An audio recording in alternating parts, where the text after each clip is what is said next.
Okay, so we've got our rescue mannequin into the stretcher now, and we're just going to thread him up with the colour-coded webbing. Whilst we're doing that, what sort of recommendations are there about how tight it's got to be? Well, first of all, you want to get the casualty as central as possible, and as you're webbing up, it's a good opportunity to get the casualty's arms into a reasonable position. A good position is usually in front of the body. It makes the person feel a bit more comfortable. Obviously it's a bit more difficult when they have only sand in their arms, but you want it tight enough to secure them, and it depends what sort of lift you do. If you're going to go for a vertical lift, then it wants to be tighter than if you went for a horizontal lift. Okay. Also, at the torso end, it needs to be tight to secure the person, and they have to feel secure. At the other end, where the legs are, it's less so. But you want the shape to reflect the shape of a person, so wider at the top, narrower at the bottom. We can't use the leg loops on a torso, but that's what we usually do with a normal casualty. Okay, so in the normal circumstances, when we got the casualty secured in the stretcher, you fit his feet into there. Yes. And then just tighten it up so it's quite flat. Yes, depending on the person's injuries, obviously. If the casualty is going to be in the stretcher for some time, when you are positioning them and when you are securing them, it's a good idea to maybe put a coat in between the knees just for comfort. If it's a short duration, it's not a problem, but that will actually make them feel a little bit better. Okay, so we're about to move the stretcher down a little bit. So we've got these carry handles, which are sort of a continuous loop, right, all the way down the side of the stretcher. Yes. It looks like you've got 3 carrying positions per side. There is. These carrying handles are padded for comfort, so it's very difficult to carry someone for any distance, and so if you're wearing gloves it helps. With them being padded it helps. You can have 6 people, 3 either side, 2 at the top and 1 at the bottom, so overall you can have 9 people carrying it, and then you can rotate the positions to help out.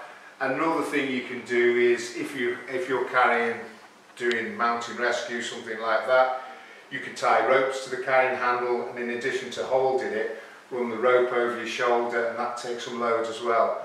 But what you can't do is lock into the carrying handles with 1 rope and drag the stretcher, or try to lift the stretcher using the carrying handles.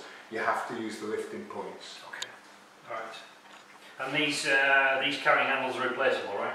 They are. All the webbing is replaceable. The only thing that isn't replaceable if it gets damaged is the skin. Okay. Alright, so let's have a go moving them along and we can look at the feet. Okay.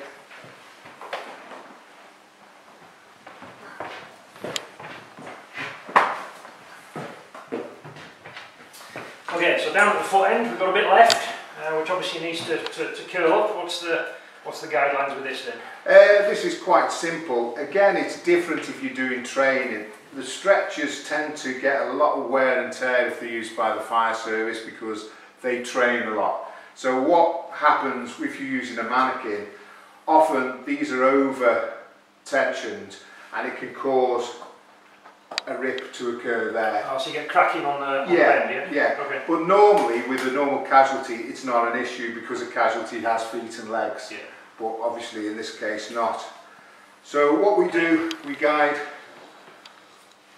put the webbing through, and then when it says on the label do not tension beyond this point, do not adjust, that's the point that you stop, and that will protect the skin from getting damaged. But again, as I say, that is only for training using a mannequin. You can adjust it to however you want in a casualty situation. You okay with that? Yep. Okay. And then obviously you can tie off the webbing to get rid of it, or you can jam it in the side. Okay.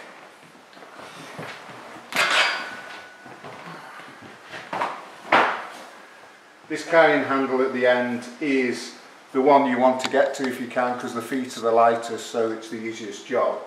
But if you are lifting the stretcher using a winch or some sort, and there's not a person accompanying the casualty, a guide rope can be put into this and hold the stretcher in the right configuration. Okay, but it can also be used for manual lifting Oh as yeah, well, yeah, definitely, that's what it's there for. Okay. Okay, so we're just going to check under here, because the good thing about SLIX is there's absolutely no webbing straps or anything underneath to get caught, yeah? That's right, the original design is for cave rescue, that's where it all came from. And obviously in a cave there's a lot of dragging that occurs during a rescue.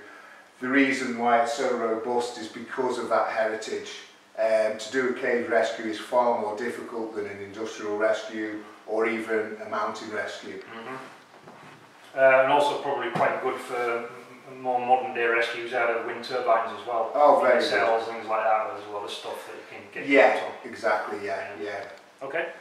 Okay, so finally then, we're going to roll the stretcher back up and put it into its bag.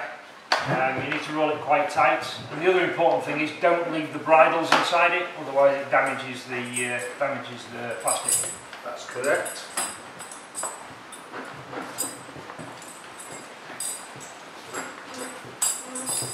Important to leave the blue straps out because these are the ones that secure it at the end. Yeah.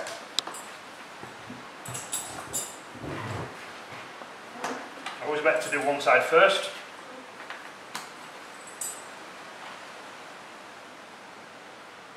It's always handy to have assistants to sit on it.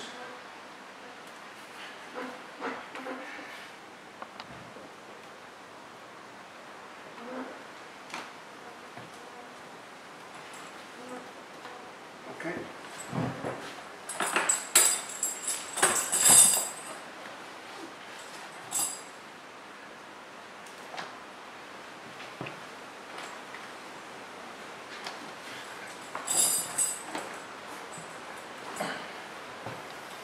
And that will go immediately back into the bag.